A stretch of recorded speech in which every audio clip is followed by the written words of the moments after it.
موزه زنده تاریخ و فرهنگ اروپا کجاست؟ این کشور چطور در میان بحران و آتش زنده مونده و مردم در این شرایط چطور زندگی و شادی می‌کنند؟ امروز با هم سری به کشور زیبای اوکراین می‌زنیم و در انتهای ویدیو ویژگی‌های بی‌نظیری که اوکراین رو در جهان بی همتا می‌کنه بررسی خواهیم کرد. اوکراین کشوری در شرق اروپا با مساحت 600,000 کیلومتر مربع بزرگترین کشور اروپا است. پایتخت این کشور شهر کیف که بیش از 1500 سال قدمت داره. خیابونهاش پر از کلیساهای طلایی و یادگارهای امپراتوری‌های گذشته است.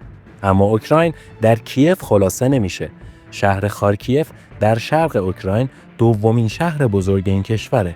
اودسا با سواحل دریای سیاه به مروارید جنوب مشهوره و لویو در غرب ترکیبی از معماری اروپای مرکزی و فرهنگ اوکراینی رو به نمایش میذاره و معروف به عروس اروپاست. اوکراین امروزی در سال 1991 با فروپاشی اتحاد جماهیر شوروی اعلام استقلال کرد. امروز حدود 38 میلیون نفر در اوکراین زندگی می‌کنند. میانگین سنی اونها نزدیک به 41 ساله و نکته جالب توجه اینه که 23 میلیون نفر از افراد بالای 15 سال هرگز ازدواج نکردند و فقط 8 میلیون نفر در این کشور متأهل هستند. و طبق آمار 64% مردم از زندگی جنسیشون رضایت دارند. درصد ازدواج نسبت به گذشته کمتر شده و جمعیت مجردها و کسانی که به دنبال مهاجرت هستند رو به افزایشه. همین وضعیت باعث تغییر سبک زندگی شده. نسل جوان بیشتر وقتش رو در کافه ها، جشنواره های موسیقی و پارک های آبی میگذرونه. اوکراین با 7 کشور مرز مشترک داره.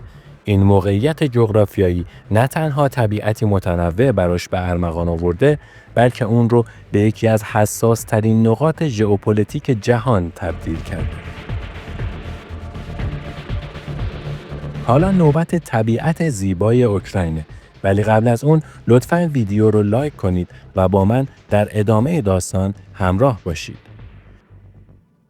طبیعت اوکراین شگفت‌انگیزه. دشت‌های وسیع گندم، کوه‌های کارپات با جنگل‌های انبوه و سواحل دریای سیاه که گردشگران داخلی و خارجی رو جذب می‌کنند، ولی در سال‌های اخیر یک عامل عمده باعث کاهش چشمگیر گردشگرا شده. در سال 2022 اوکراین درگیر جنگی تمام عیار با روسیه شد.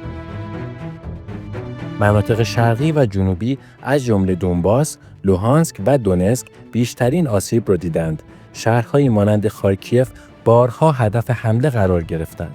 در مقابل بخش‌های غربی کشور مثل لویو و مناطق کارپات نسبتاً آرومترند و حتی پذیرای موج عظیم آوارگان داخلی شدند. کیف هم با وجود بمباران‌ها همچنان پابرجاست و زندگی در اون جریان داره. اقتصاد اوکراین به شدت تحت تاثیر جنگ قرار گرفته. کشاورزی که یکی از پایه‌های اصلی صادرات این کشور بود، در بسیاری از مناطق جنگی آسیب دیده. با این حال، اوکراین همچنان یکی از بزرگترین صادرکنندگان گندم و آفتابگردون در جهانه.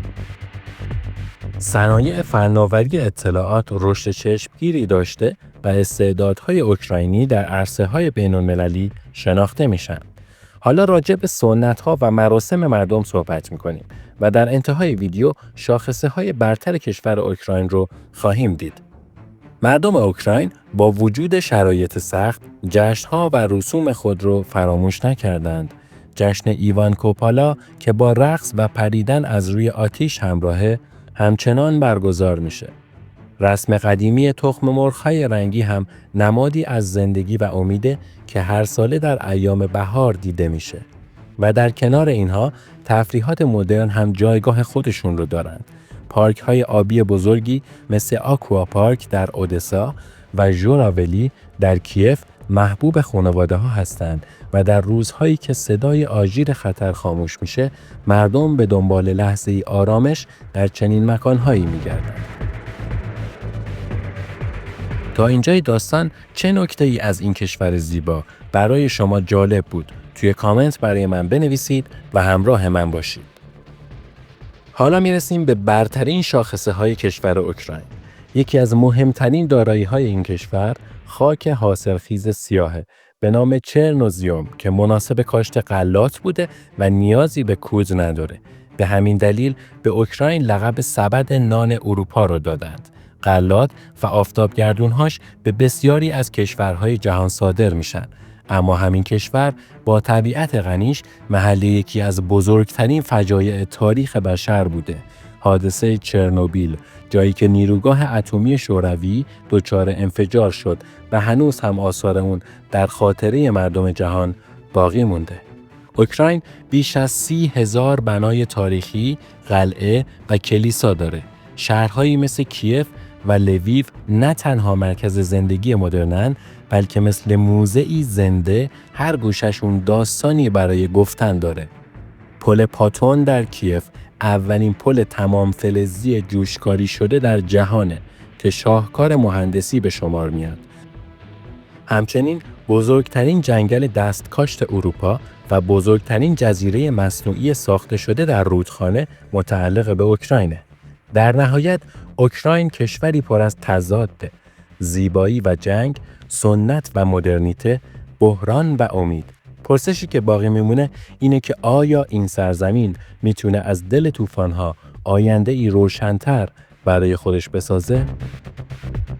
با من همراه باشید تا در ویدیوهای بعدی به کشورهای آلمان، کلمبیا، تایلند و سودان بریم.